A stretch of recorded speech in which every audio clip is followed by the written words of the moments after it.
Hey everyone, Blue Jay here with JNT250 as per usual, bringing you guys episode 16 of the Clown Fiesta podcast this week.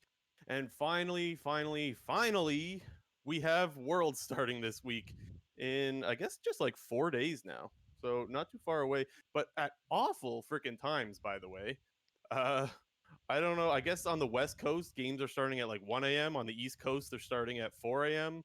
Like, and not that I expect good times because it is in China, but it sucks.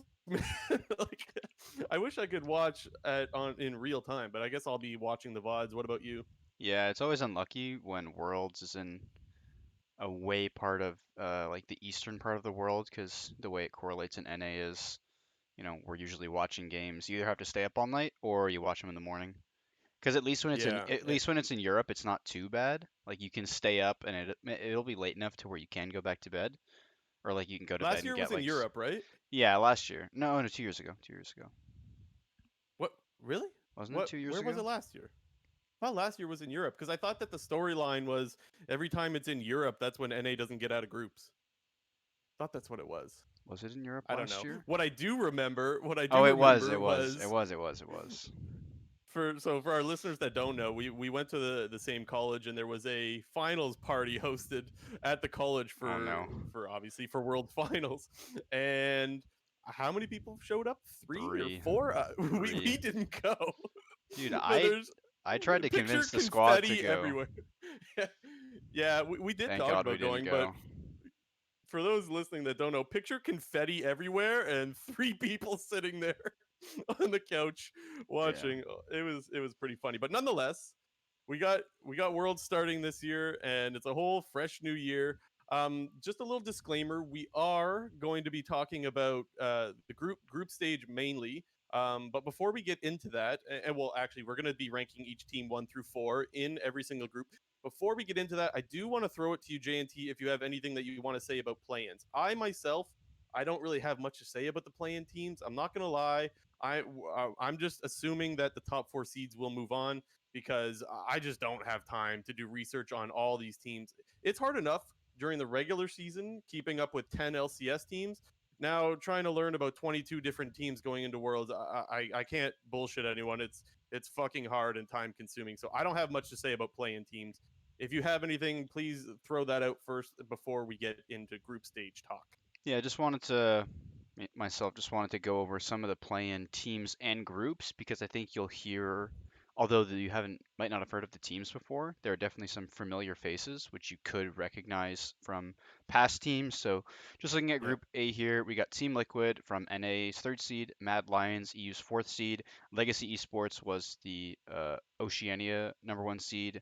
Papara Supermassive is Turkey's number 1 seed, and INTZ is the Brazil number 1 seed. And I guess Yeah. other than, most people I would assume know the players on Team Liquid, obviously, Mad Lion, a very young team in terms of all their rookies. They got standout players like, Kaiser, Karzi, Shadow. They got Humanoid, who you might recognize from Splice from Worlds last year. Legacy Esports, all of the players on the OCE team are fairly new, so they're not really no recognizable names on there. However, with Supermassive, they definitely have some pretty, I wouldn't say big names, but they have some relatively known names in terms of the players they have. They have Kakao, who's a Korean jungler, formerly on IG way back in Season 5 when he made Worlds, and now he's kind of been hopping around regions. They also have Zeitnot and Snowflower, their same bot lane from last year's play-ins, and they have GBM coaching, ganked by Mom. Everybody knows that guy. He's Oh, yeah, he's he GBM. used to be their mid laner, but now he's coaching.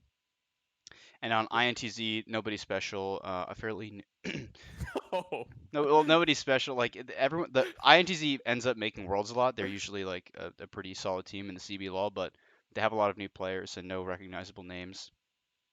And now to throw it over to Group B, we have LGD, China's number 4 seed, PSG Talon, the PCS. I don't know what like the place is, but it's the former LMS league that got like smushed together with a different league. That was their LMS second was seed. was Vietnam, wasn't it? And I'm No, no, I'm no, no, no. confused now because Element. Okay, the piece. Okay, we went over this last time. The PCS. The PCS was its own region, and then the LMS just got like globbed into it after they decided that the LMS was no longer like considered a major region. Got it. By glob, do you mean absorbed? Absorbed. Yes, I All couldn't find the right. word, but Glob glob. them. Yeah. V3 was Japan's number one seed. Unicorns of Love was the CIS number one seed, and Rainbow Seven was Latin America's number one seed. Start off with LGD. They have a lot of pretty storied Familiar faces? players. Yeah, like a lot of players that are very well known and have been very Yep. good and have been on top teams. Top laner, they have Longjing. It's like Lang X, but I'm pretty sure it's pronounced Longjing. He was formerly on RNG, competed at Worlds last year with RNG, very solid top laner. They have Peanut in jungle. He's a pretty famous player. Played on SKT, played on the Gorilla Coup Tigers and Rocks, Rocks Tigers. Yeah. Tigers Yep. and all that. They have GA, former or GA, former WE mid I think it's laner. GA. GA, I'm Yeah, pretty sure. GA, former WE mid laner. Kramer, former WE bot laner, and a former Afrika Freaks ADC. So those would be the names you might know on LGD. PSG Talent, like I just mentioned, is the second seed out of the PCS. And we were actually, I know, I was just doing some research on this team just before the episode started, and I actually learned that two of the five of their starting roster are actually on loan from AHQ Esports, which was another team in this league. So they're kind of going into this tournament with two completely new players. So, and I think everyone had the mindset that this was going to be a team that has the potential to make it out of plans and probably would make it out of plans. But learning that they have two of their five players are completely brand new to this team and are just being brought in on loan because they have visa issues for their other players definitely doesn't bode well for this team. We got Well, V3. Oh, go ahead. no, I was just going to say, people are saying if there's going to be an upset in play-ins, a lot of people have said it's going to be Unicorns of Love taking their spot. Is what the talk has been, anyways. Yeah.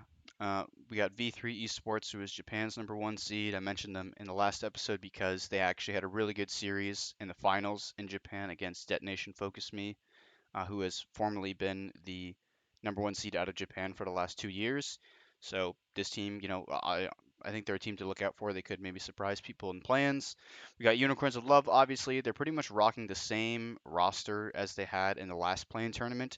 A team that almost got out of plans. They took Clutch to Game 5 in the best of 5 series. Clutch Gaming was like the NA third seed with Huni, Demonte, Lyra, who's their AD? Cody Sun and Vulcan. So, a pretty fan favorite team in terms of plans. They always get a ton of fans. Unfortunately, no fans this year.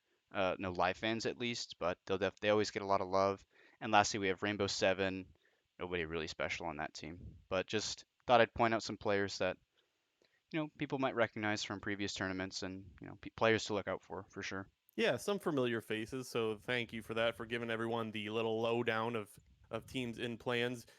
Do you have anybody outside of the expected teams to move on? Like, I guess you did mention that you think there's a chance PSG could be upset. Anything else of note?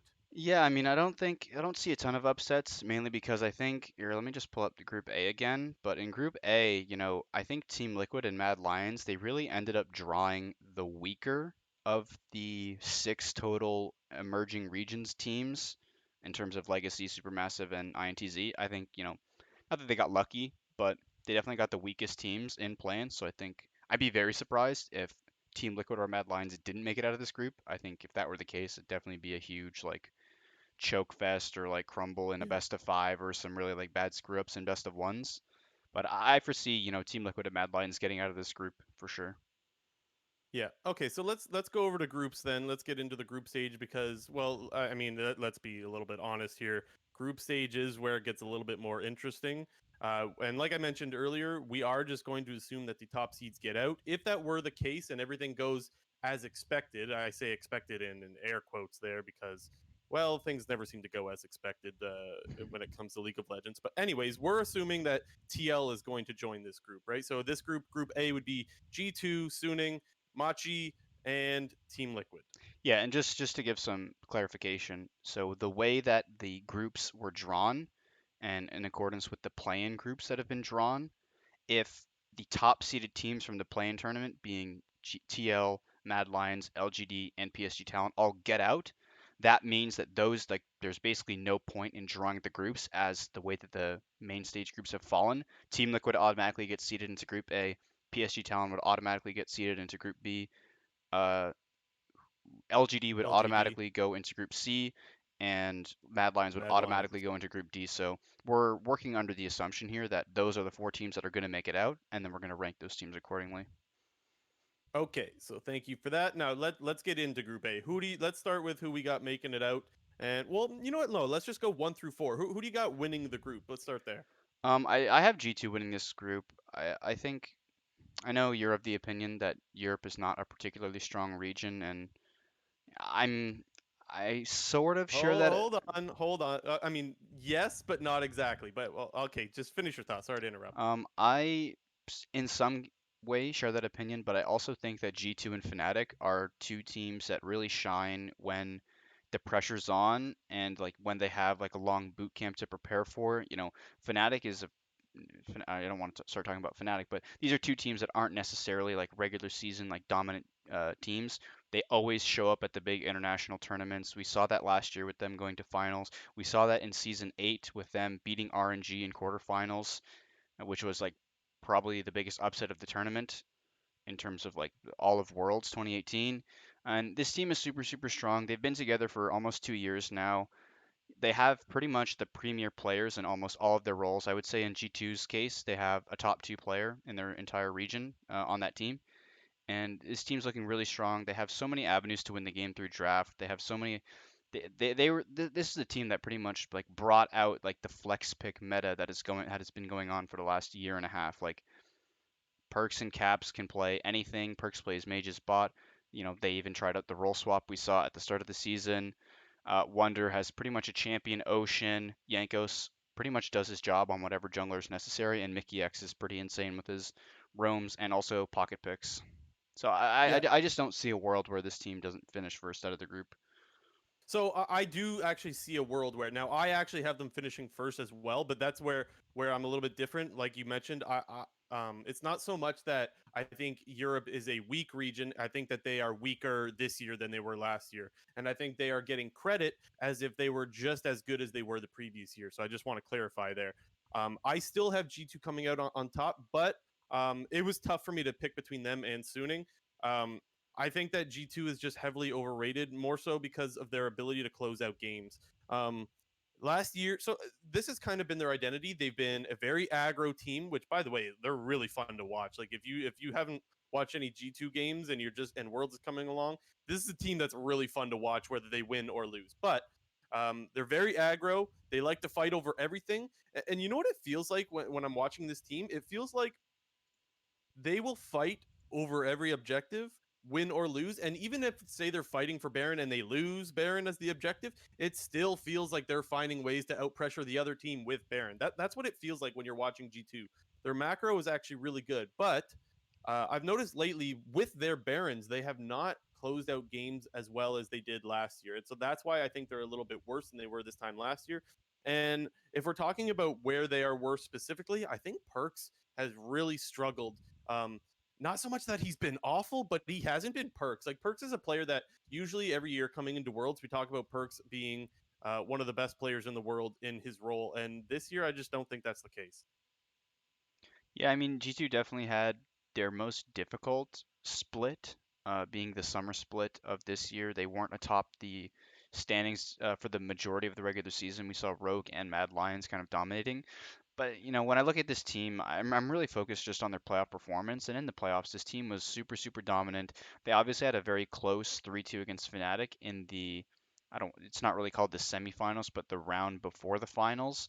And then Yeah. in the finals, they pretty much just dominated Fnatic from start to finish. And I still think this team is a very strong team, and they're going into Worlds with a lot of confidence. And I don't expect this team to slow down in any, manner. I think they've gotten a little bit lucky in the fact that the Chinese team that they got wasn't like one of these juggernaut Chinese teams, and Mm-hmm. they dodged an LCK team. So I think that really gives them a big advantage for one, being able to get a good record and securing a number one seed for a good quarterfinal matchup. Two, potentially wanting to experiment on like a team like Machi or a team like Team Liquid if they feel that they're so much better than them. By experiment, I don't mean like troll and pick random shit, but I just mean more like trying out a certain pick that has been very popular in scrims and playing it on the main stage and taking, I guess, some potential draft risks.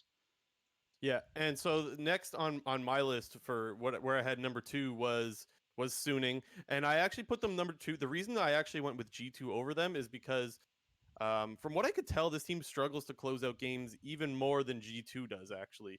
They play a very aggressive style, also a really fun team to watch, from what I could tell. I did watch some of their games, some of their more recent games, some really entertaining stuff, man.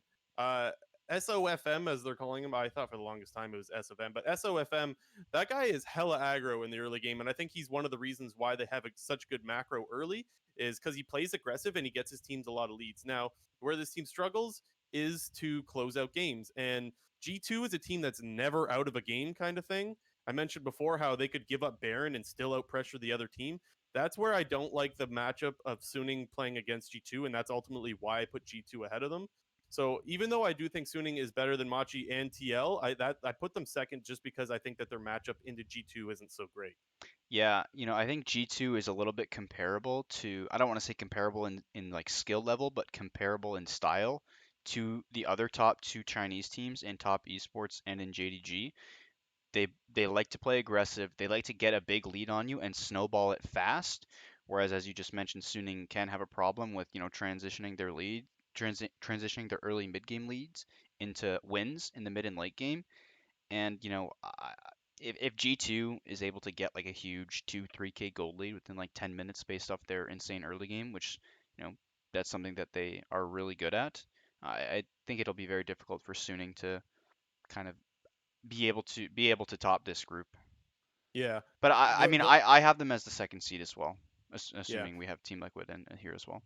I honestly think it's easy to say that those two teams playing each other will be the most exciting games in this group. I think they're both hella aggro early, and so I think you're going to see some bloody games from these two. All right, who did you have next? I put TL over Machi. I'm not going to lie. NA fanboy. I'm going with TL over Machi. I don't know enough about Machi to really speak intelligently, and I don't want to bullshit our listeners. I do know that TL has struggled, but I do think that them being able to play in play-ins will actually help them a lot, and I think that there's a lot that they need to work on, but I think that they'll be able to do that in play-ins. Yeah, I think I have TL3 as well, but I think for me that will be subject to change based on their playing performance. Yes. If TL looks super sloppy and maybe like unprepared, or their read on the meta is bad, and therefore like they're dropping some best of ones in the group stage of play-ins, and maybe they don't finish atop their group, and Mad Lion is first in their group, and the best of five they have to play to get into Worlds, the main stage is not the cleanest. They would definitely reaffirm having Suning at two and TL at third. But I think this team Liquid kind of has the most to gain in the play-in tournament in terms of where they stand in terms of groups. Because as I just mentioned, Suning, they're not really like one of these Chinese juggernauts like Top Esports and like JDG, who will just completely roll you over and will dominate the game and have very little holes in their gameplay. Whereas, if Team Liquid can come into this tournament looking super prepared and looking clean, I think they definitely have a real chance to get out of this group. But I really want to see their performances in the play-ins to really get a good judge of where I think their skill level's at. Yeah, the TL is one of those teams where you can never have enough information because they've looked so different at so many points during the summer split. Like, you know what they are? They're really a team that plays to the level of their opponent, which is cliche, but I think it's true in this case. I remember both of their games; they struggled to close out against Team Immortals. Immortals. Yeah, like, and then they'll come back and play against Cloud9. I mean, Cloud9 was hard to, but you get my point. This is definitely a team that plays to the level of their opponent, so you don't know exactly what to expect. But that means you can't necessarily count them out again in any game. One thing I will say that I don't like about TL is I think that playing slow is really going to hurt at Worlds, but I really think it's going to hurt in this group specifically. I think that if you try to play slow, maybe you could play slow against Suning because their mid to late is where they struggle. So maybe, you can play slow and win the late game against Suning. But I know for a fact you cannot play slow and win the late game against G2. Their macro's just too good. They're going to out macro you. So I really don't think that they have good matchups into those two teams. Yeah, I think back to the MSI final in 2019, and you remember like the level that G2 was playing at, which was really insane, and you Yeah. think of the level that Team Liquid was playing at, which was pretty insane, beating IG in that previous series 3-1, and then you think about how worse this version of Team Liquid is Oh compared to how man. worse this version of G2 is. Like I don't think the current version of G2, yes, they're worse than that 2019 MSI version, but not by like Yep. a ton. Whereas Team Liquid has definitely fallen off from, that MSI 2019 performance. So, and as you mentioned, like we all saw how that went when TL attempted to play slow and, pick Tom Kench into G2 and pick like a control mage against G2, and they just steamrolled the game. Like Yeah. almost every game, there was like 6 or 7 kills past like 5 to 10 minutes, and the game was just over from the get go. Yeah, it's a really good point. This Team Liquid is worse as well. If we're gonna point out that G2 is worse than last year, then so is TL. Although TL did has finished with a better record, I just think that's a little misleading. Their 15-3 finish in summer was not that great for a 15-3 finish, if that makes sense. Anyway, anything else on Group A before we move on? Yeah, I mean, just we both have Banchi at 4. I don't think like not a lot of people have a lot of info on this team or this region for like that matter. So I mean, this could be a team that takes a game or two off of a team. Like there's always going to be one team in a group which is going to play spoiler. I think back to like twenty Yeah. seventeen in the TSM Misfits, Flash Wolves, and last team it was WE The, in that group, and oh, okay. I thought Flash Wolves was 0-5 going into their last group stage game against TSM, which TSM lost. So what's the team, man? I know you're gonna know the name of the team. What's the team that was like actually playing really well in groups? I can't remember. They had the guy with the long hair. What the hell's that team's name? are we talking about season 6 ANX? I don't. No, no, no, not that far back. What the hell? I can picture his What face. what's what world season are we talking about? I don't know, man. This isn't This was a like team that wasn't supposed to do that great. It's not 1907 Fenerbahce. It's not Lacrit, them. Lacrit from Yes, yes. that's What what I team is said. that? ANX. Oh, okay, my bad. Yeah, I think they were. I don't. It was ANX. That was their like abbreviation, I believe. And yeah, they finished 4-2 in that group. I remember. It was with G2, Yeah. CLG, and Rocks Tigers. Mm. Anyways, yeah, to your point, just because you're not expected to win, that doesn't necessarily translate to how games are played out in group stage, in best of ones as well, too, right? That's another thing that needs to be factored in when it comes to tournaments like this. So many of these teams are used to playing BO3s. These are BO1s, and that does matter a fair bit. Yeah, games can really get doomed off of like bad level ones or like wacky drafts. Like some, I don't know, like we saw like with the Gigabyte Marines in like season 7, they're whipping out like double jungle and like lane swap meta after they removed lane swaps a year ago. And that team was almost a emerging region team that got out of groups. They were 2-4 and like had to play 2 tiebreaker games, I remember. But anything can really happen at Worlds, especially when it's best of ones. And I think that's a really good point that no team can really be counted out. Um, you got to respect every team, and you can't just go in thinking that you're gonna beat all these very teams. You can't go into Worlds thinking you're gonna beat every team. Yeah, absolutely. All right, you ready to talk about Group B? Yeah. All right, Group B. Who? So I'm really excited to see how Damwon plays. I think that they're a really good team, and just to highlight, like, so there's hype around this team going in. Just to explain why there's so much hype, they had an absolutely dominating summer split, where they went 37-5. Like that is a crazy good record over the summer. In the LCK. Yes, well, of course, in the I'm LCK. just I saying mean, that just it's the yeah. LCK. It's nuts. Yeah, yeah. Oh, okay, I get what you're saying now. Yes, the LCK is a great league, and when you're dominating a great league, naturally you're going to come into Worlds with a bunch of hype. Now, for me, where I'm most hype about this team is actually in the top lane. Um, I think that maybe top. Do you think top lane is the most exciting role at Worlds? It always seems like it is to me because there's so much outplay potential in the top lane. It feels like that's where I always get super excited for. Do you agree with that or no? I think it's just because I feel like just because the shy is not there, it doesn't have that like it doesn't have like that like level of hype because he's like a true like top lane 1v1 kind of player. Yeah, But I do think, top lane and I guess more broader like the solo lanes are definitely, I think the biggest draws and like have the biggest like potential on any team for the world championships. Like it's very in worlds it's always very apparent, better to the teams with better solo laners usually end up winning. Yeah, and the reason why I bring up top lane is because Nuguri has looked very good this year. He's been having a really good split.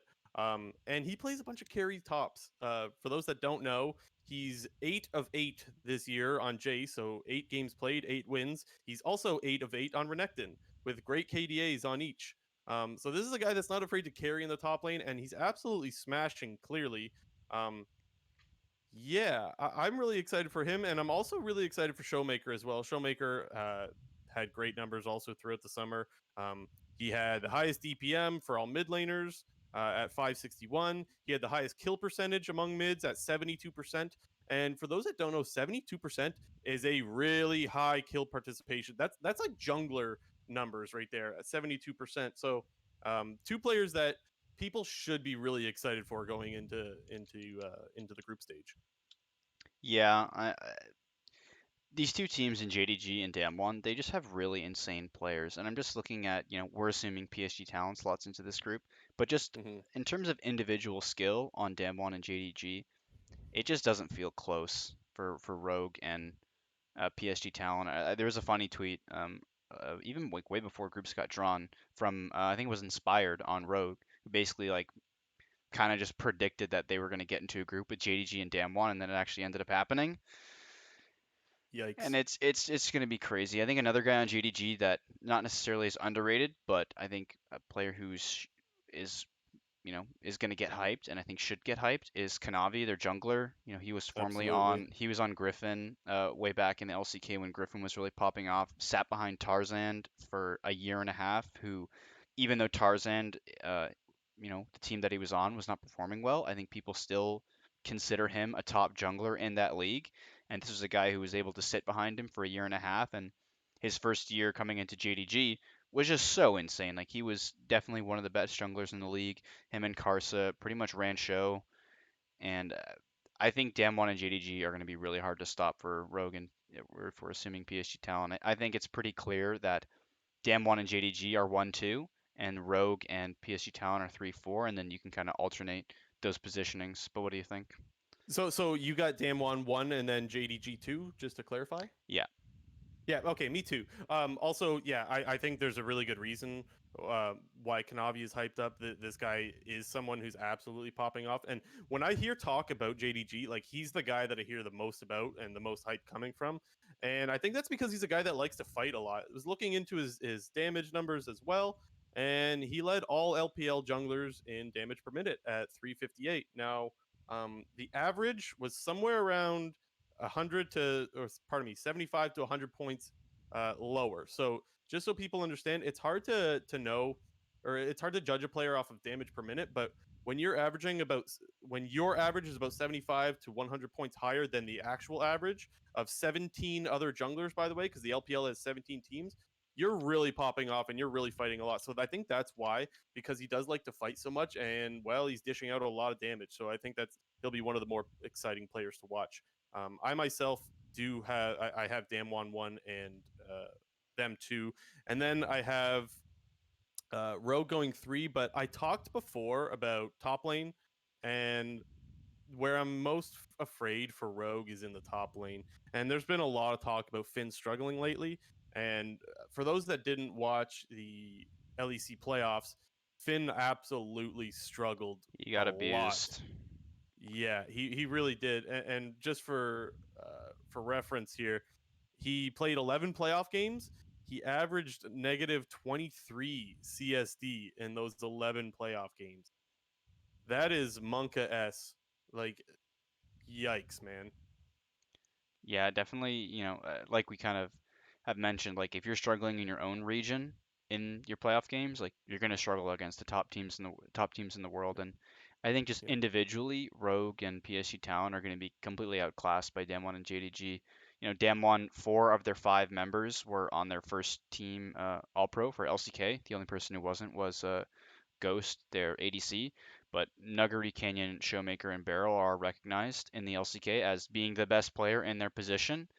Showmaker probably right up there with Knight in terms of best mid in the world. You can definitely put Nuggery as, top two top laners in the world, him and maybe 369 on top esports. Canyon is definitely going to be one of the best junglers in the tournament. That's the matchup I think I'm most interested for is Canyon versus Kanavi. Yep. And Canyon plays a really, really large variety of champions and can pretty much bring any style into the jungle. I remember his games at the previous World Championship in 2019. He pretty much played everything, and I'm really excited for that matchup. And I just want to touch a little bit more on Rogue because I know I only talked about Finn, and it's not the thing is like Inspired, Larson, Hansama, and Vander actually played pretty well in playoffs. However, I think this is true anywhere, but I think it's more true in at Worlds that you're only as strong as your weakest link, right? And in Hmm. this case, I think that he's just going to be heavily outclassed, and so I think that's where Rogue fans need to be hella Monka s. They need to be really worried there. But I do want to remind everyone that Rogue did finish in first place in Summer Split, so it's not too long ago that they were the best team in Europe, at least on paper. But again, even though I think the team as a whole has had a really good showing over the whole year, honestly, I think Rogues look pretty good. More so in summer. I just think that Finn is not really cutting it at the moment, and he's really gonna have to pick it up. But with that said, the easiest time to perform is when there is no expectation, right? For a lot of guys, and I don't think Finn comes into this tournament with a bunch of weight on his shoulders, and people are not expecting him to absolutely pop off or bully Nuggery or Zoom. So that's one little silver lining there. Yeah, I have Rogue 3 and PSG Talon 4, but Yeah. definitely I think we both have Damwon favored to get out of the group, but I wouldn't be surprised if we saw JDG atop the group either. Also, one other thing that I wanted to mention about Damwon, and this is a Blue Jay thing right here, but I saw that Ghost plays a little bit of Ziggs.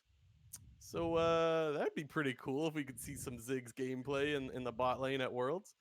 Yeah, I watch a lot of Nemesis, and he's the for people who don't know Nemesis is the Fnatic mid laner, and he Mid laner. plays a lot of Ziggs in solo queue, and Hmm. quite often I'll end up watching his stream or like watch YouTube videos, and he's playing Ziggs, and I just recently watched him. He was playing a Ziggs bot lane game on the super server in China, and he pretty much wasn't like he said it's a pretty decent pick, so maybe we'll see some Ziggs. Honestly, like it really is, but the issue there is that it's really specific, right? You can't play it into any assassins; it get absolutely abused. You're literally playing just to push and shove down turrets. And the thing is, you can't split push with the Ziggs because he just gets one shot by everything. So it's like taking towers is great and all, but it's better used in side lanes, and you can't really do that with Ziggs. So that's why you don't see it very often. But anyways, that's more of a Blue Jay thing right there. Hoping to see the Ziggs pulled out at Worlds. Um, Fingers crossed. But yeah, so I think we had the same thing. We have Damwon 1, JDG 2, Rogue 3, and then PSG 4. Hmm. Okay, sweet. Anything else before we move on to Group C? Nope. All right, let's go to Group C. I got Genji taking this group number one. I think that this is the actual one where I feel most confident in a team winning a group. I think that Genji is really they look really good, and I don't think the other teams look that great. What do you think? I don't know. I think I'm kind of the opposite. I think that Okay. I wouldn't be surprised with any of these four teams topping the group. Most surprised by TSM, obviously, but if LGD was atop the group, I'd be like, okay. If Genji was atop the group, I'd be okay. If Fnatic was atop of the group, I'd be fine with that. I actually would be a little bit surprised if TSM was atop this group, I guess, but I definitely Yeah, think for this sure. is the hardest group to predict be just kind of based on like the way that the group draw went and also the form that these teams are playing on. TSM coming out of losers bracket the entirety of the playoffs in NA and winning the split. Fnatic looking really strong, had a close 3-2 against G2 and then got smashed 3-0 in the rematch of the finals. Genji kind of falling off a little bit at the end of the split. They were in a really tight race with DRX and Damwon in terms of regular season and playoffs, and all these three teams look fairly competitive, and Genji kind of falling off a little bit at the end. And assuming LGD slots into this group, another team that is kind of really on an upswing, similar to TSM, with not having the best regular season, but really turning it on in the play-in tournament. Yeah, so I'm almost right there with you as far as like I could see any team, but I'm more so I could see any team coming in second. Not so much like I got Genji coming one, and then I could see any of the other teams coming in as number two. I do actually agree that I think TSM is the most unlikely to get out of this group. It just comes down to inconsistency, honestly. TSM looked a lot better, like so much better towards the back half of playoffs, but I can't just forget how inconsistent they looked all of summer, and then how they almost got knocked out to Golden Guardians going 0-3, and then almost getting swept again in the next series against Golden Guardians. Like it, yeah, too much inconsistency makes me really nervous going into Worlds. Um, I think that they're at a disadvantage in just about every lane except mid. And that's the biggest problem that I have. Which I mean, big surprise, right? Like that's something people talk about TSM all the time. Is that Bjergsen's the only one that looks really good on a consistent basis. But I just really think Doublelift and Biofrost are going to struggle against these bot lanes. I especially against Ruler and Life, and then I think Reckless has looked great. He's always looked great. Let's Yeah, be I honest. I I think know Reckless is the best player on that team, and I think TSM bot lane is going to struggle again in these matchups. I know Doublelift always says that like Reckless is not very good because all he does is farm and like all he does is farm for 30 minutes and then play late game team fighting ADs. But you know we've never really seen the matchup of Doublelift versus Reckless. The only one that I can think of would have been in like maybe like season 5 at like So MSI or something, like MSI back in the day or something I like think I that. saw a Reddit post saying that this is the first time TSM is playing Fnatic. Oh, I okay, think that maybe was then. so. Maybe I'm then. pretty sure I saw a Oh, Reddit post about you that, know which what? is pretty That's interesting, by the yeah. way. You know what? Because they didn't. Reckless wasn't actually AD for Fnatic in season 5 MSI. They had Steelbeck. That's what it was actually. So they have never played. But I Okay. know Doublelift is. You know, he's usually pretty hard on Reckless because he thinks that all he does is, you know, you know, farm for 30 minutes and then play Yeah. late game team fighting ADs. But I think Doublelift is definitely has a pretty hard group in terms of ADs. Yeah. He has Ruler, who is the consensus number one AD in Korea, and I don't think anybody really is questioning that. Reckless, who you could argue is the best ADC in Europe, and you have LGD, who's ADC. I don't actually know, but still, I think in Who? terms of the two that I've already just Wait. mentioned, Are you saying you don't know who the AD is for LGD? yeah. It's Kramer. Oh yeah, and he's a pretty good Kramer and AD. Mark. Yeah, oh yeah, we said that in the plans. But just in terms of the two I mentioned right there, in Reckless and Ruler, he has two really difficult lane matchups that he's got to play up against in this group. And Yeah. as you just mentioned, mid lane is I think the only advantage that TSM could have on other people in the group. I think I'd favor Bjergsen over Nemesis right now, but I don't think I would take Bjergsen over BDD. No way. No. Yeah, like I BD. think BDD's insane. He's always Yeah, been a really big standout player to me. I noticed he's been playing a hell a bunch of Azir. Um, I looked up. He played 14 Azir games over the summer with a 7.7 KDA. He's really been popping off on Azir, but he plays a bunch of other stuff too. yeah. I think he's insane. I think Clid is insane. Clid is like really fun to watch, man. I really hope to see this guy play some Lee Sin. He's very volatile, but really fun to watch. I can't wait to see him play. Yeah, I was kind of sad when Clid didn't end up staying on T1 last year because that guy was Yeah. he was the best. He was probably the best jungler in LCK last split or last season, and Probably. I don't had a remember, really but solid he had a really solid Worlds performance. yeah.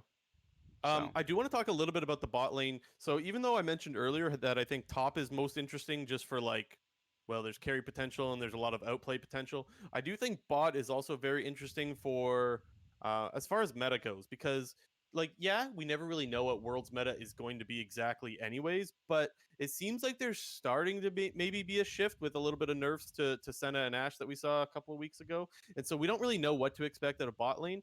I think that if it does become team fight 80 carries where you're absolutely popping off, I think this is where Ruler's going to be in a really happy place. Um, if I'm being completely honest, he can play any 80 carry, doesn't really matter. But I think that being able to absolutely pop off in team fights, his auto spacing is insane. And so if the meta does shift that way, I think that that's just another thing going for Genji. yeah, I just see Fnatic and Gen G having advantages in the entirety of this group, specifically talking about bot lane, just because Reckless is a really good Senna player. I think it's his best champion just by like watching their games this split. And I know Doublelift is like he's getting good on the Senna now, but they have the best AD and ruler in probably the tournament on Genji, and they have Reckless who can pretty much play anything. Also plays Mage's bot lane. It's something that he really practices a ton. I remember there was a clip, an LS clip, saying that like Reckless is kind of like hurting himself by putting a lot of time into these, you know, off meta bot lanes. He plays a ton of Syndra bot, plays a ton of Veigar bot, plays a ton of Glacial Augment Karma bot. Champions that he's really insane out. He whips out the Syndra and the Karma actually pretty often in the LEC. And I think, looking at Doublelift, I just really don't see Doublelift and Biofrost having any advantages over the bot lanes of Fnatic and Genji here. Yeah, and that's where I'm at too. Even though, so I will say that I don't think Hillisang is all that great. I think he is He's a coin the flip, weak. that guy. Dude, he is a coin flip. Honestly, that is honestly he is so coin flip. But this isn't new to this year. He was like this last year too. That guy is like, oh my god, man. He's popping off on Pike 1 second, then he's just inting on I don't know Nautilus or something the next. Like yeah, he's a tough guy to put your finger on, but he's not the only place in where Fnatic has struggled this year. We talked about Nemesis a little bit. I just looked into his stats a little bit. He was actually seventh in the league in DPM damage per minute in summer, and he was -3 CSD, which isn't terribly bad, but it's also not very good for a team going to Worlds. Um, he's someone that I really think needs to get better for this team to look good because I do think Nemesis has looked better in the past than how he's looking right now, and even though I do think he had some decent performances in playoffs, I need to see a little bit of consistency out of him before I think this team's going to do well. But on Fnatic, I got to talk about Selfmade because this guy, I think he is their best player right now. Yeah, Selfmade has looked so 100%. good as of late. Uh, we could talk all day about his Evelyn because his Evelyn's looked really good, but I think it's safe to leave it right there. He can hard carry on Evelyn. I'll leave it at that. And I think his Gragas is pretty good too. So I think he's got two champions that he's absolutely styling on. Even though those are the two that come to mind for me, he can play other things as well. But those are the two champions that I think he's looked really really good on. Yeah, he was when he was back on SK before he made the move to Fnatic in season 9. He played a lot of tank utility, and now since he's been on Fnatic, he plays a ton of carry junglers. He plays a ton of Lee Sin, whips out, been whipping out the Evelynn ever since it's become meta. Plays a lot of Gragas, plays just pretty much any of the carry junglers that are out there. I think he's the best jungler in the league in Europe. Maybe not in terms of like with the regular season, but after playoffs, I would probably consider him the number one jungler. Okay, Yanko's a yeah, close I could see second. that. Yeah. Yanko's a close second, and Shadow's also up there. I like a lot of the European junglers, honestly. Even Inspired, I know we were just talking about Rogue a little bit before, but I think EU, they have some super strong junglers, and I think, looking self-made versus Clid, like that is going to be a really fun matchup. And then you also have Peanut on LGD, who pretty much he'll show up when Worlds comes around, and he's a really great player. It's been difficult for him to get back to the world stage, but I'm really excited to see the jungle pool. And like I said in the previous episode, I hope Spica can stay afloat. Let's fucking go, Speaka. Now's your time to shine. Okay, give me 1, 2, 3, 4. Who do you got? 1, 2, 3, 4. I got okay. Just before I get to that, in a pretty Mm-hmm. similar situation to Team Liquid in Group A, I do think that my opinion on LGD will change based on their playing performances. They obviously didn't have the best regular season. I think they were like just only above 500 Yeah, I think you're in right. terms of wins and losses. Did all right in playoffs, but really turned it on in the gauntlet. So this is a team that my opinions will change based on the playing tournament. But right now, from what I'm thinking, I have Genji 1, I have Fnatic 2, I have Okay. LGD 3, and I have TSM 4. So I'm going the same. I have the exact Oh, same. I'm damn. sorry. I know, right? What can you say? The thing is, though, like I mentioned before, I could see any of the teams slotting into that two spot outside of Genji. I got them number one and everybody else, but that's how I have it as well. I will say though, I mentioned last week and maybe at the start of this episode as well that I do think Europe is overrated, and I think when I'm thinking of them being overrated, I do think of Fnatic as well. This team was so much better last year than they are this year, and so that's why I don't see them getting very far if they do get out of groups. If they get out of groups, I have them getting out in quarters, and I don't think I was that confident of them getting out so early last year. I thought this team looked way better last year than they're looking right now. in just about every role they look worse. Is that safe to say? Maybe jungle they look better. And that maybe that's it.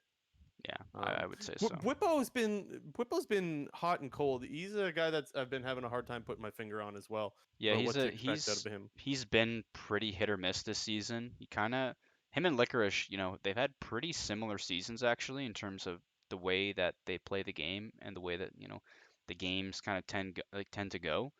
These are players that you put resources into them, you get them a good matchup top lane, and they will run the game over.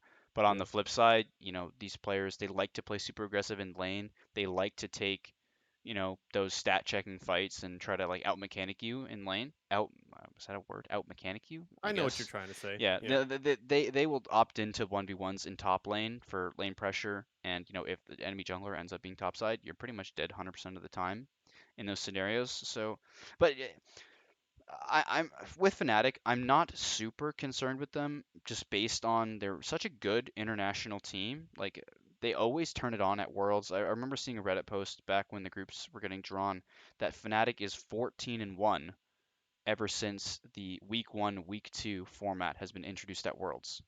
Hmm. And that's pretty insane. Like and in the majority Wait, of sorry, and sorry. Hold on a second. I need to clarify. Are you saying they're 14-1 in the second week? yeah, in the second week. Okay. Like Yeah. Okay. Got it. and most often than not, they're actually, they had a poor week 1 and they have to kind of climb out of a bit of a hole, I think of like season 5 in that group with C9, AHQ, Fnatic and IG where C9 was 3-0 and the other three teams were 1 and 2 and Fnatic went 3-0 topping the group in that week. You think of 2017 when they started out 0-4 in their group and then won 4 games. They played like the 2 last group stage games and they won 2 tiebreaker games.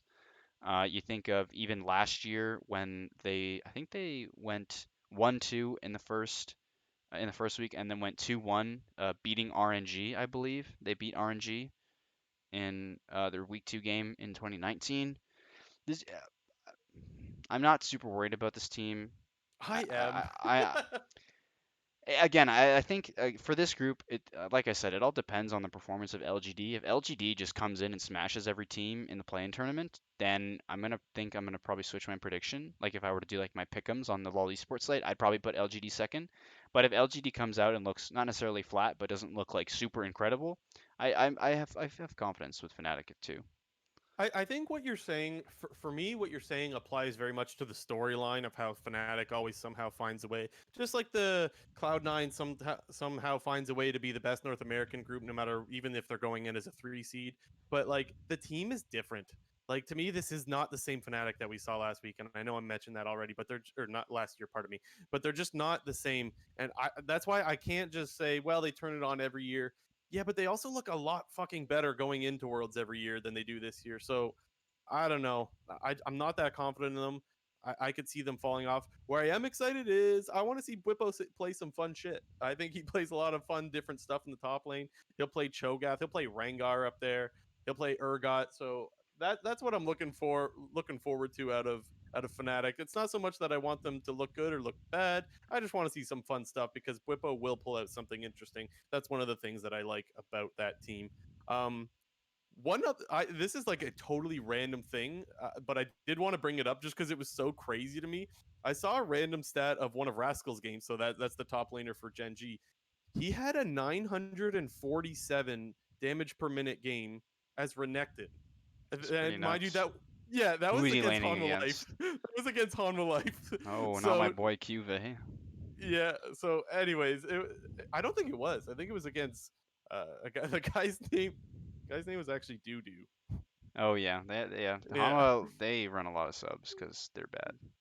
Feels Yeah, feels bad, I man. thought that was hilarious that his name was actually Doo Doo, and he was getting shit on. But anyways, I just thought that was such a crazy stat. Like I was just scrolling, and I was like, I had to do like a little double take there. I couldn't believe he had a 947 damage per minute Renekton game. That is insane. He was playing against Jace as well, but Oh wow. regardless, I would expect that yeah, to just be like whacking a tank or something.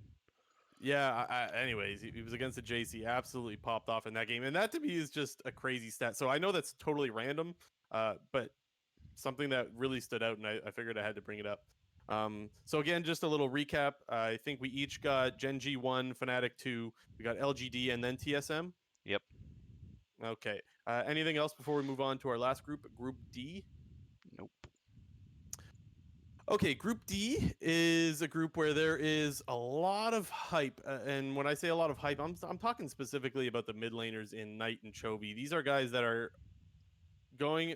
I want to say Knight is going into this Worlds with probably the most hype out of any player. Would you agree with that? I've Yep. seen him at the top of a lot of people's player rankings as number one. Yeah. Everyone basically Knight has failed to make worlds pretty much the last uh, over the last 3 years. Like this is his first world championship, and people in the LPL have considered this guy a top player, a top mid laner, and a top player in their league the entirety of that time. And this season specifically. Even last season, honestly, they barely didn't make Worlds last season. They lost to IG in Game 5 in their gauntlet and didn't make Worlds when they were actually expected to go to Worlds over IG. But they're finally at Worlds. Knight finally made Worlds. I think this is the consensus, at least in my opinion. This is the consensus like rank. This is like going to be the player like number one on World's top 20 lists, at Yep. least for me. That's where I would put him if I was making a world's top 20 list. I'd have Knight number one. This guy is just so insane. Like, go watch just go watch a VOD of Knight play, and he's just nuts. He just abuses people in lane phase. He can play anything. He just doesn't lose. I don't know what to say. He doesn't lose. Yeah, so I was looking into his champ pool because I wanted to learn a little bit more about this player because we haven't seen him on the world stage before. He played 19 different champions this past split. Yeah. 19. Like that is insane. And by the way, this team won like crazy. I can't remember the record, but they had a lot of freaking wins. Obviously, when you finish top of the league, you're gonna have a good win loss record. But he was 7 out of 7 on Syndra, so he played 7 games, won all 7 with a 13 KDA. So if you thought Bjergsen was good on Correct. Syndra, I'm really excited to see this guy play Syndra. And he was 6 out of 7 on Oriana with a 7.3 KDA. By the way, for those 19 different champions, he had a 7.2 KDA. Absolutely insane KDA numbers just across the board. And I think top is going in as the favorite in the tournament. Is that also safe to say? Yeah, I would say, yeah, Most people are predicting them to win worlds. I yeah, don't think it's obvious. It's not like we have a winner here, but they are definitely the favorite, or so that seems to be where all the hype is put around. This squad, they have 369 in the top lane and some other familiar faces in Karsa. We see Karsa at Worlds. Well, we've seen him at Worlds many times, honestly. yeah. Pretty He's sure pretty he used to play much, for Flash Wolves, right? yeah, he played on Wasn't he? Flash Wolves and then Yeah. previously RNG. And then Knight in the mid lane that we were just talking about, and then Jackie Love. Everyone knows Jackie Love, and then I can't even pronounce the support's name, so I'm not Uyanja. going to. Yanja.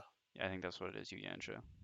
There we go. But yeah, a lot of hype coming around this team. I got them number one, and then I got DRX coming in at number two. What do you got? Yeah, honestly, it's pretty close for me. I feel I kind of just want to be different and say DRX one. Okay, good, because I'm we've gonna been the same just about everywhere. I'll I go, I'll think, go, I'll right? go with DRX one. All right, They have save. just to switch gears to DRX real quick. Like they also have some really insane players. They have two new faces. I guess just to give some backstory on this team, they absorbed. Sorry, they absorbed 3/5 of the previous Griffin roster. Griffin, really insane team.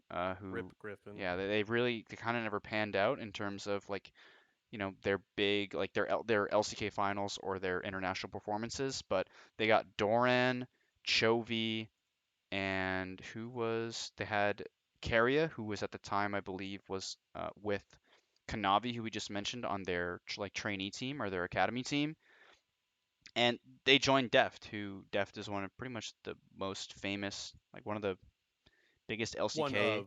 yeah, one of the most famous LCK players of all time. And so you take the former insane Griffin roster, you add a superstar like young talent in Keria, and you add a relatively at the time unknown jungler in Pioshik, and this team actually I think kind of really exceeded expectations. This was a team that really battled Damwon for the number one spot in the league. I think most people would have predicted DRX to finish higher than Damwon before the playoffs came in, or I guess maybe in the regular season, maybe not right at the end, but this was kind of the favored team to be the LCK's number one seed, probably in the summer split. And like they also just have really insane players. I'm so excited to actually watch this matchup between Top and DRX. I think these are, for me at Yeah. least, uh, they are in my top three teams at Worlds. I would have, I don't want to number them just because I really can't decide, but I would have Top is a top three team in this world at this Worlds. DRX is a top three team, and Damwon is a Damn top three one. team. Yeah. I think Yeah. we're gonna get some really, really good group stage matches between Top and DRX.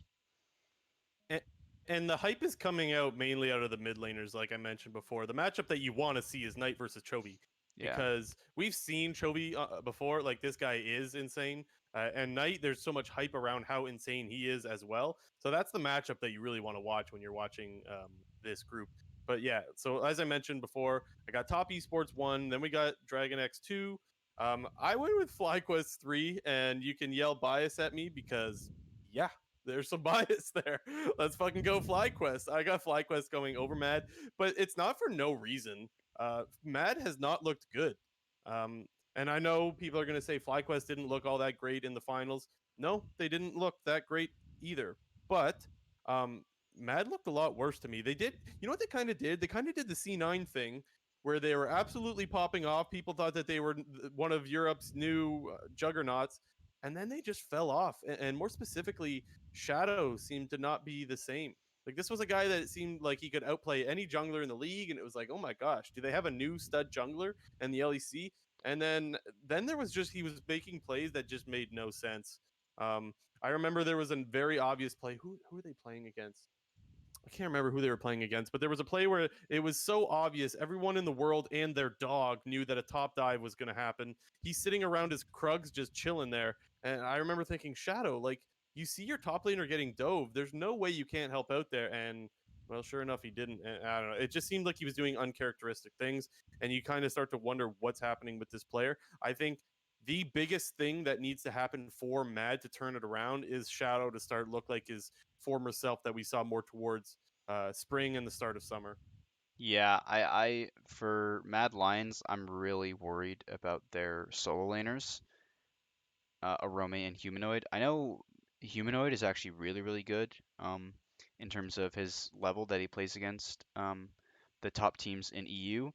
But like, man, he's going up against Knight and Chovy, and that is going to be And a rough Power of one. Evil. Okay, well, he's going up against Knight and Chovy, who are two of the top three mid laners at this tournament. And just on the flip side, Arome is going up against one of the top, I would probably consider 369 in top three for top laners at this tournament. And Arome and Shadow, to your point, yes, Shadow didn't play very well, but Arome was he pretty much just gets he's a weak side only player. He's pretty much like the sponge on Mad Lions, where the enemy team will just send all their pressure top lane. He'll do his best to try to not die. He plays a lot of Ornn. He plays a lot of tanks. He tries to just sit in his top lane, whack some minions, and get some farm and don't die. But this fool is going to get exposed against these top teams, and I'm just super worried that like these solo laners for Mad Lions are just gonna die on repeat, and it's gonna be over by like the 10-minute mark. Well, and if we're going to talk about getting exposed, then I think we naturally have to talk about Solo, because Solo got exposed in North America pretty hard. Now, I'm still, I say this every time we talk about Solo's champion pool, because I'm still convinced he can play more champions than what he's being put on. But But they we're don't not really seeing put it. him They're on not anything drafting. else. They're not drafting it. So whether it's a draft problem or a top laner problem, it's a top laner problem, regardless of the reason. You need to be able to hold your own, and I'm not sure if Solo is going to be able to do that. So that's why I'm really concerned for this team in that uh, in that area. But I'm also concerned for bot lane, which is something I was already concerned of in the regular season. I do think Wild Turtle had a good split, probably his best split in a long time. Honestly, he actually looked pretty good in summer. But do I think that he's going to be good enough to go up against people like Jackie Love or Def? No. Not really. No. So yeah, I'm really afraid to. And again, I don't like to get too far ahead of myself, because I've said this also so many times. It's really difficult to predict what World's meta is going to look like. But we did see some nerfs to Ashe and Senna, which we saw Turtle play a shit ton of throughout the summer split. And so we don't know exactly what bot lane meta is going to look like. And if it does look like it's more hard carry, 80 carries, I'm also a little bit worried there that we're going to see old Turtle come back flashing in and just dying on some of these 80 carries. So it's definitely an area where I'm quite nervous. Yeah, I mean, in terms of bot lane, I'd also, for me personally, I don't want to discount the Mad Lions bot lane. I think Karzi and Kaiser are really, really insane. They did a lot in terms of the innovation of like the bot lane meta that kind of like appeared with like the Senna Wukong that happened. He plays a ton of the roaming Mhm. supports. He's very comparable to Ignar in that way, in that Yeah. he roams a lot. He has a champion ocean. It can play whatever needs to be played, and I think I would put him. I don't know. He's definitely one of the best supports in EU. Him and Mickey X are definitely up there in terms of supports.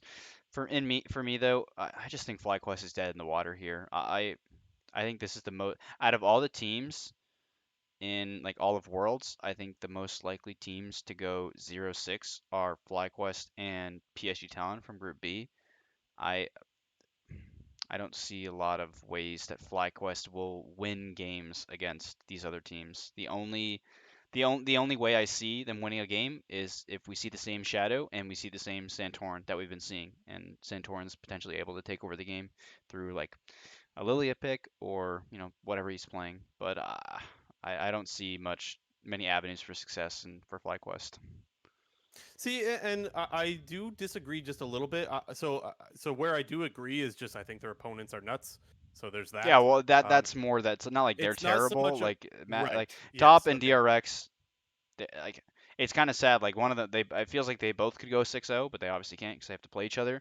And Yeah. I just think that like Mad Lions is kind of like a better FlyQuest. As long if we see Shadow being like normal Shadow, I feel like Mad Lions is just a better version of FlyQuest. Arome is he's pretty comparable to Solo in terms that he's an exclusive weak side player. They don't put a lot of resources into him. He plays some kind of tank utility champion and hopes to farm up. You have Shadow, who's kind of like the catalyst for the team. Humanoid's a super hard carry, just like PoE, and Karzi and Kaiser, pretty comparable to Wild Turtle and Ignar. Yeah. I like honestly. I really like that you brought up how good Kaiser has looked That this guy's year. nuts, straight up. Yeah, He's nuts. he actually has been really good, and I was really happy to see him get some praise in the LEC from casters and analyst desk in LEC because there's always so much talk about G2 and Fnatic, and for good reason. Let's be honest, there's good reason why there's talk around those two teams. But I think one of the biggest reasons why Mad Lions had so much hype this year was because of Kaiser. He was great, and he had such an impact everywhere on the map, and so I think that this is a guy that deserves to be on the world stage, and I'm really excited to see how he looks. However, too much inconsistency on this team, so that's why I actually put them fourth and put FlyQuest ahead of them. But I mean, if Mad Lions does better than FlyQuest, I'm not going to be surprised by that. Yeah. So I guess only group that we really had different. I got DRX1, top two. Although I think that's just more that I want it to be different because I think Yeah, top is kind just of. nuts. But I'll go with DRX1, top two, Mad Lions three for me, and FlyQuest fourth. And you got the Yeah, reverse, obviously, yeah, in terms of yep, one, yep, two, yep. and three, four. Yeah. Also, one other thing that I did want to bring up was some of the health issues. So there was some news around Def having some health issues, that he was having some back problems. It's too hard to look into that because we don't know, one, how serious the back issues are and how big that's going to impact his scrim performance and his practice, and then obviously his stage performance when it comes time to play. But look, if you're having any kind of health issue where you can't focus on your practice and stuff like that, that is something that needs to be noted. That's something that needs to be said. Again, I'm not going to quantify it and say, oh, because he's got back problems, he's going to perform this well. I can't necessarily do that, but I can't ignore it either. And so there's been a lot of health problems with him. Also, on that note, I know we're done talking about Group B, but uh, apparently Nuguri also had some health issues as well. I heard it the whole time. I heard that there was some health issues, but just today, watching Yamato Cannon, I learned that he had a collapsed lung. This was news to me. Like, he Yeah. had surgery for a collapsed lung. Um, He's for those that gaming don't too hard remember, out here. yeah, I don't know what He's happened, but for those that kleptoing don't remember, too hard in that season actually 9. Yeah, true. That actually happened to High, who used to play for Cloud9 way back in the day in like season 4 or something like that, and he had to miss. I think it was All Stars at the time for that very reason. A collapsed lung. I can't speak from personal experience, but it can't be too good. It And sounds so pretty serious. it sounds not good at all. But all this just to say that there are some health concerns coming into the tournament, ones that you would never expect to hear, but that are definitely something that could impact players in this tournament, and didn't want to gloss over them. But now that we've gone over each group, let's talk a little bit about the NA teams. Let's talk about their chances of getting out of these groups. We said that we don't expect them to move on, but do you want to give your chances for them to move out to get out of groups? Yeah, I think if I were to rank the teams in terms of like best chance to get out, I'd probably put TL1, TSM2, and FlyQuest 3. Okay, I actually got it TSM one, just because of how, man, I don't even want to say the group looks weak, but it looks weaker than the others to me. I know that Group A may also look a little bit weak. Um, but I would say that as far as like skill level of all the NA teams, I actually do think they are all very close. We saw a best of 5 out of TSM TL, and then we saw a best of 5 out of TSM FlyQuest. I don't think that either of these teams are better than each other by an absolute landslide. Um, but yeah, I think TSM has the best chance to get out of groups, just be more so because of their preparation. And I know we talked about their prep in past episodes, but that is an area where I think they are definitely better than FlyQuest and TL. Is it seems like they come into their games a lot better prepared, especially in the back half of playoffs. So that's why I think TSM is the best chance. For me, all of the teams have around a 5 to 10% chance of getting out of groups, and I think 10 is very generous. Honestly, if I'm being completely honest, it's probably closer to 5. Um, not much more to say. I think that in general, all three of our teams are actually outclassed, which is sad to say. But yeah, that's what it looks like for me. I think that around 5%, I would say, which is better than nothing. But I think it is very obvious that this year there's a good reason why there's lower expectations for the North American teams. Yeah, in terms of me putting TL1, again, I think, like I've mentioned previously, it will definitely depend on their playing performance. Because the way that I'm thinking about it is TL very likely will be able to 2-0 Machi, who's in that group, and at Okay. that point, you basically have to either and to the flip side, they would go 0-2 against G2, and they basically have to 1-1 against Suning and hope that the result is the same, where Suning gets 0-2, or Suning gets 2-0 by G2 and they 2-0 Machi, and then you either have to beat Suning twice or you beat them once and you play tiebreaker. Whereas if you look at TSM's group, I don't see a world where TSM, like I can't convince myself that TSM is going to be able to 2-0 any team in that group. So at the least for me, they're 3-3. So for that reason, I have TL's chances getting out higher because I think there's a more likely Yeah. chance that TL 2-0 Suning or can beat them in a best of 3 because they're going to have to tiebreak them in best of 1s than TSM will be able to somehow 2-0 any other team in that group. No, you make a really good point. And in fact, you kind of sold me on that. I think that that makes a lot of sense. And I think about if FlyQuest were to 2-0 another team, it would have to be Mad Lions, but even that doesn't seem Yeah. all that likely. I'm with you right there. I actually think that that's a really good point. Do we want to talk a little bit about which is the group of death and group of life? That's a pretty common topic. Do you want to get into that? Yeah, I think group of life for me, I know there's kind of like a you can like the definition of group of life is like, Yeah. there's like it's the easiest group to get out of, but also like it's not necessarily the easiest, but like any team can get out of the group. But for me, I'd probably put group of life as group A because I think eh, I'm kind of ignoring Machi here, but it's not surprising at all with I'm assuming G2 gets out, but I wouldn't be surprised with TL or Suning getting out for that reason. So it's kind of weird because like I don't think we have a true group of life because I think everyone, including myself, will be discounting Machi in terms of like their ability to make it out of this group.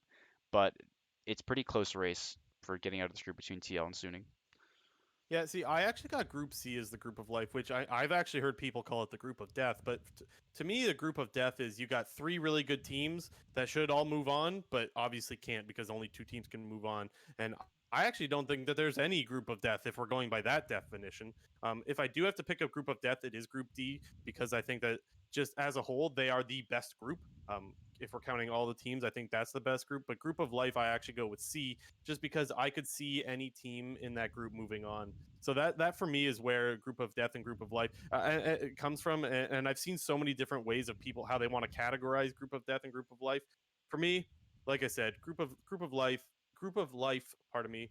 Any team could get out. I think that is C. Group of death, group D. I really like Top and Dragon X, so I don't know if I see the other two teams fighting for that. Um, but again, I think if there's one year where there wouldn't be a group of death, I think it's actually this year. Yeah, I definitely think for me, group of death is you have two just juggernaut teams in a group, and it'll be very, very hard to actually surpass those teams, and that's how I see Group D. You have It's all perspective, yeah, right? it's Like true. if you're It's top esports, you're not in the group of death, but if you're FlyQuest, you're in the group of death, yeah, right? It yeah, really is. It really is perspective, yeah. honestly, when it comes down to it. I just think that Top and DRX are they're some of the best teams that we have at this World Championship, and it's you look at it from the standpoint of FlyQuest and Mad Lions, like sure they can say all that they want to say that oh yeah we can maybe take some games off of these teams, but if you just compare their performances, it's not even close. Okay. Let's get into who's winning worlds. I want to know who your pick is this year. If you need a little bit of time to think about it, I can go first. Do you got one, or do Well, you want me to go? I was gonna throw up just to preface that a little bit, like just because we're gonna look at the betting odds, yeah. Oh yeah, yeah, yeah. Let's get into that. Yeah, so this is just a snippet of the betting odds as of right now, like 2 hours before when we're actually recording this. So these are what we're seeing at this time. Obviously, they're subject to change, but in terms of the betting odds, Top Esports is the favorite, followed by Damwon, then JDG, G2, Genji, and then DRX. So three LCK teams in the top six, two Chinese teams, and then G2. And I think that it's very fitting that LCK falls in the top teams this year round. I actually like all of them, honestly. Um, and yeah, I just want to preface this for our listeners. There's a lot of teams to reel off here and what their odds are. We're not going to go over those. Yeah, we're just We're gonna just going to stick go. to Yeah, yeah. I'm glad that you mentioned the top teams. Again, you know what? I'll mention them again just so that people, because again, there are so many names. Top teams are for number one. The most favored is Top Esports. Damwon number two. JDG number three. G2 Esports number four. Gen G number five, and Dragon X number six. Those are to me. Where I think that those teams all have a pretty good chance of winning worlds. Maybe Suning, who's number seven, but I don't think that they got a great chance necessarily either. For me, I actually my pick this year for winning worlds, I'm going with Damwon. I think. Um, I really really like the potential that they have as far as their solo lanes. I do think that when they inevitably do run into teams like Top Esports, or even G2 with Caps, I think that they will run into some issues there, but nothing that I don't think Nuggery and Showmaker cannot handle. So I really like those two, and for me, I think that's why I'm going with them. If I were to take another team, I really like Gen G. Again, I mentioned a bunch of times how we don't know what meta is going to look like, but I think bot lane meta is starting to shift their way where he could play just hard carries, and I think Ruler can absolutely pop off. And the odds on those for our listeners are Damwon's getting what is that 3.6? It's kind of yeah blurry on three my point screen. three point six. Top 3.6 on is Damwon, and then Genji's getting 13 to 1. So I think that's pretty good. I like those two picks, and I wouldn't go in the odds without mentioning my boys FlyQuest off at 200 to 1 odds. I put $5 on FlyQuest. Just a little disclaimer there. Um, you can call bias on that. Absolutely, there is bias there. So feel free to flame if you have to. My reasoning for it was if Worlds was to happen 200 times, yeah, I think FlyQuest could win one. So I went with FlyQuest.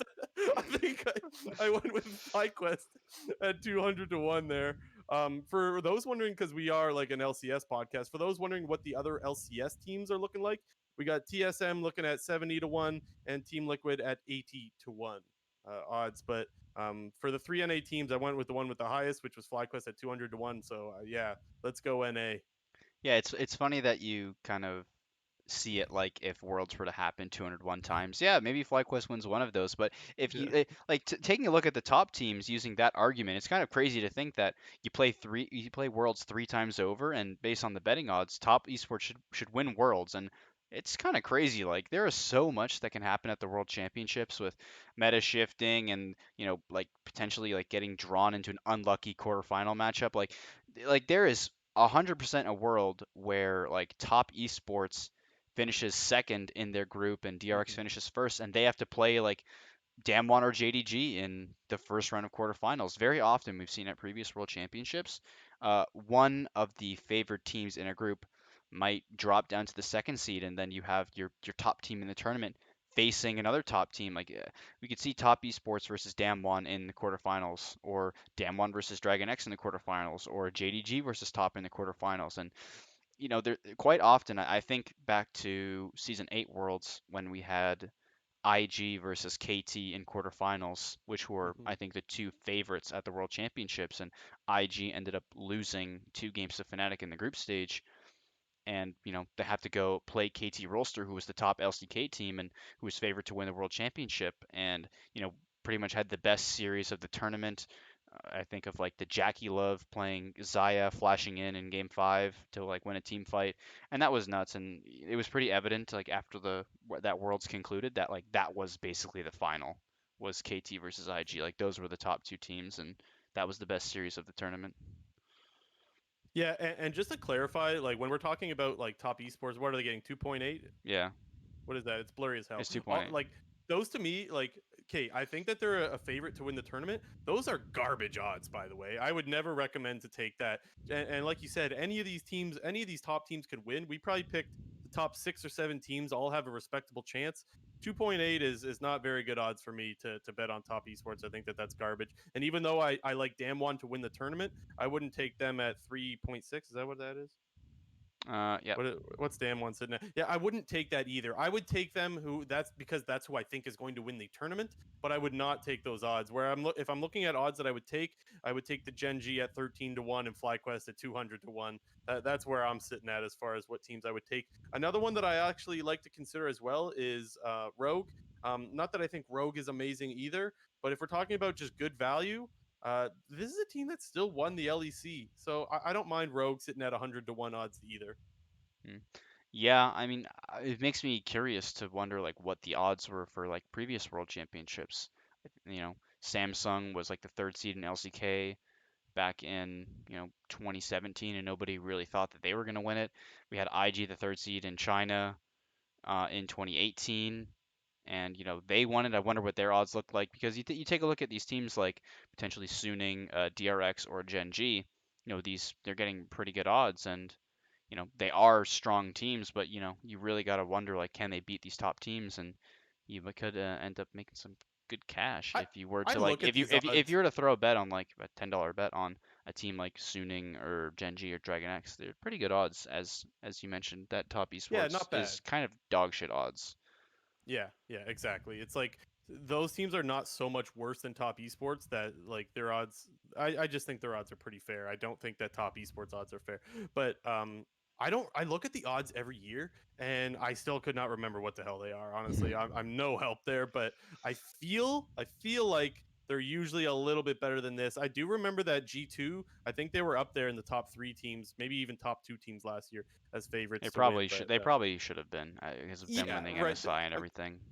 Yeah, yeah, I think with good reason. But anyways, yeah, I don't really got much else to say. Well, actually, did you say who you think is going to win Worlds without bets? Without that, I who's your team? yeah, I think like I mentioned when we were talking about the groups, I think the top 3 teams at the tournament are Top Esports, Damwon, and Dragon X. Okay. And the way the way that the groups play out, like when you play quarterfinal matchups, is you cannot play a team in quarters that you played in the group stage. So that makes like that that basically assures that if Top and Dragon X get out of the group, they're going to be on opposite sides of the bracket, and that would mean that Damwon would most likely be on the side of the bracket on either side of the bracket. So I think, I'm thinking Dam 1 versus DRX, who wins that best of five? And then Dam 1 versus Top Esports, who wins that best of five? And I think more often than not, we're probably going to see like Top or DRX winning that series. So that would be like my potential like Worlds final would be like Top versus DRX. And I'm going to go with DRX. Fuck it. Okay, let's go. I would like to see that pop off. I want to see Chovy.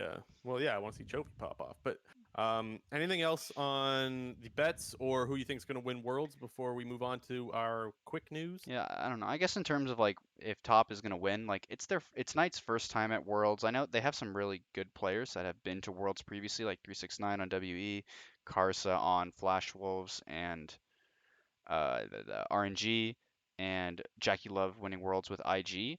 But I just look at Knight and like I feel like he has the potential to potentially be like one of those Classic like potential of potential. oh yeah, like whatever.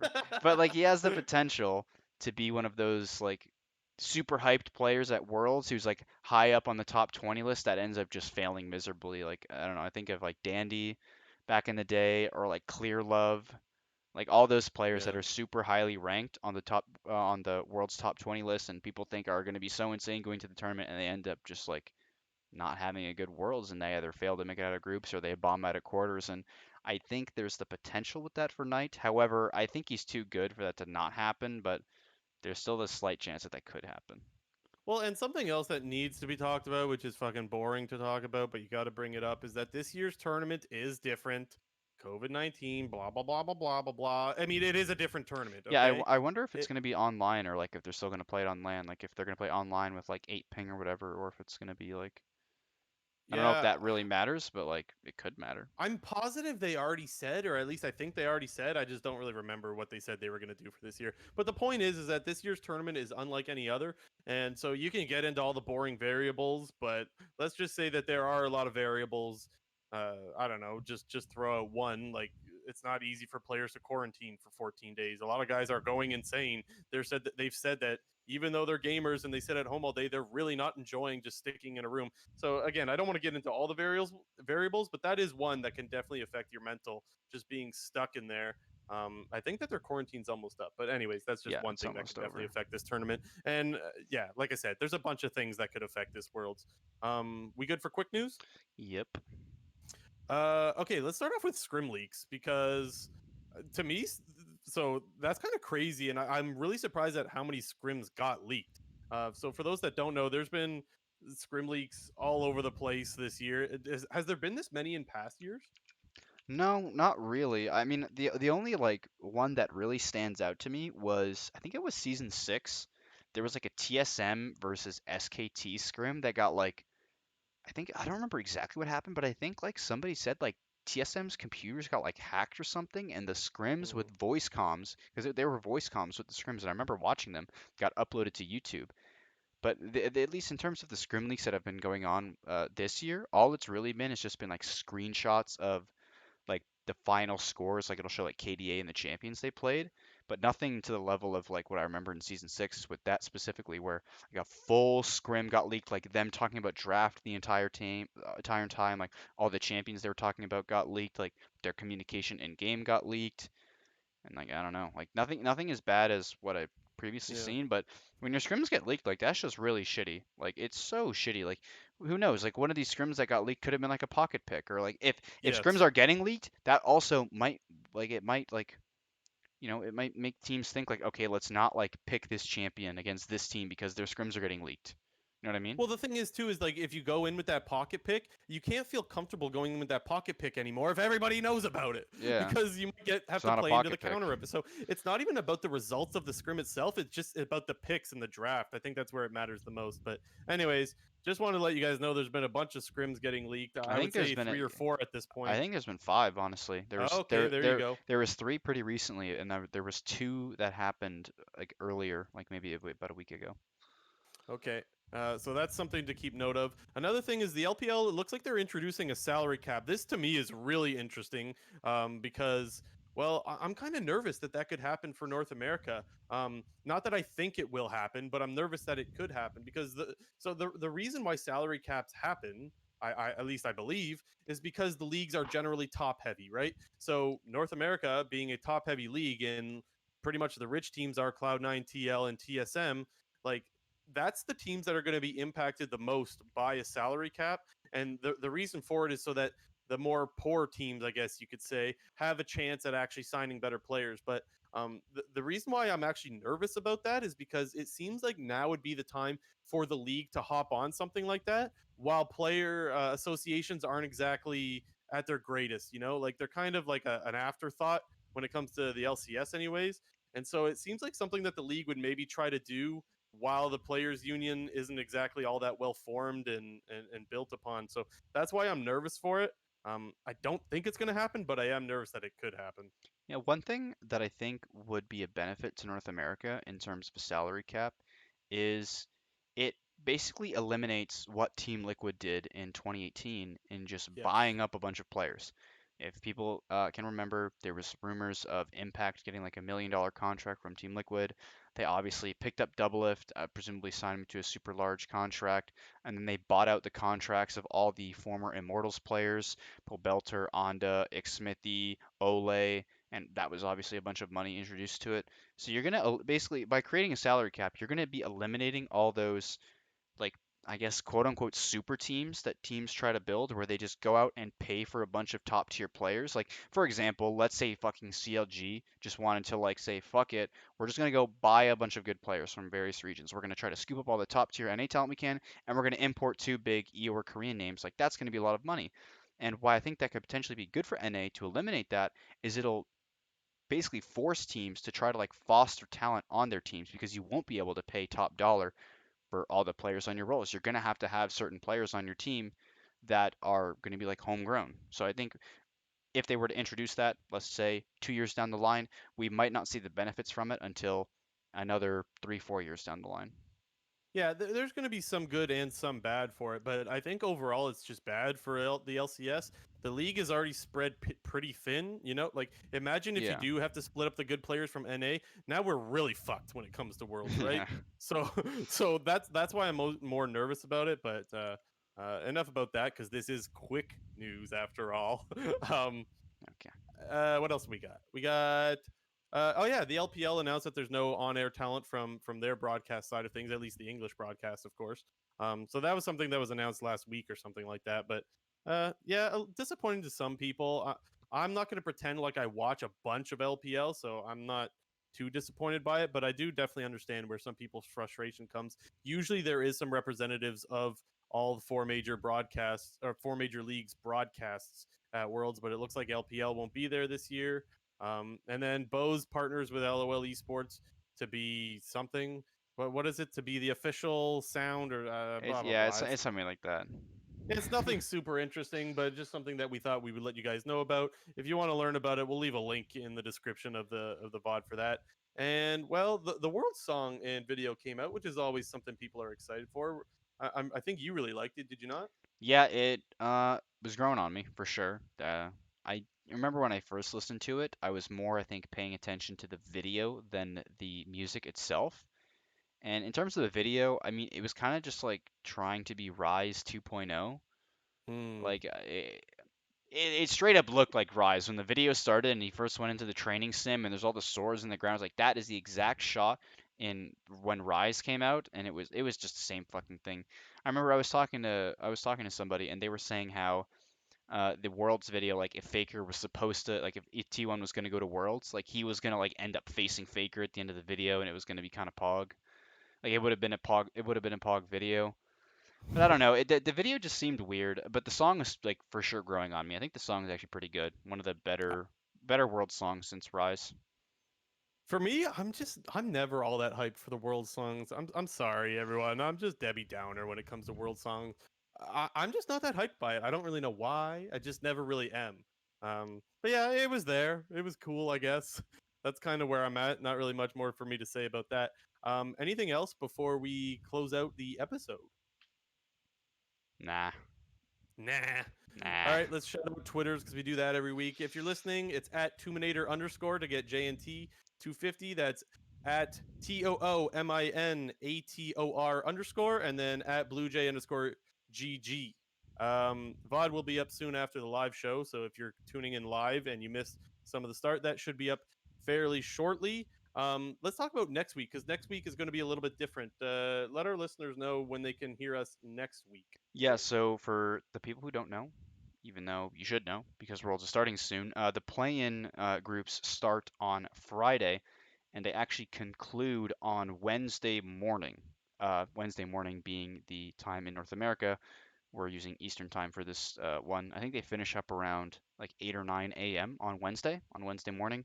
So normally we would have our episode Monday at 9 p.m., but since the play-in groups and best of fives will be going on at that time. We are going to be pushing our episode to Wednesday at 9 p.m. EST, kind of just Yep. similar to how we do it with LCS. We want to get the episode out, as soon as possible on the next day, or in this case, a day, because the games will be happening in the morning. So for anybody listening either live right now or on the YouTube VOD, expect the live stream and upload of the podcast on all the various streaming platforms, Spotify, Apple Podcasts, whatever. The video on YouTube, expect those to be up pretty much 2 days later than normal. Yeah. So I also just want to preface this with like we are going to. So I know myself, I won't be watching the games live. I'm going to be waking up and then trying to watch all the games from that day and trying to hurry up and get my prep done for the show. I don't know if that's the same for JNT, but I want to say that we are aiming to do it on Wednesday. That is what we're doing as of right now. But I don't think we want to do a show if we're not prepared for the show. So if we don't have time to get through all the VODs and stuff like that and do our prep properly, there is a chance that it does happen to come out Thursday.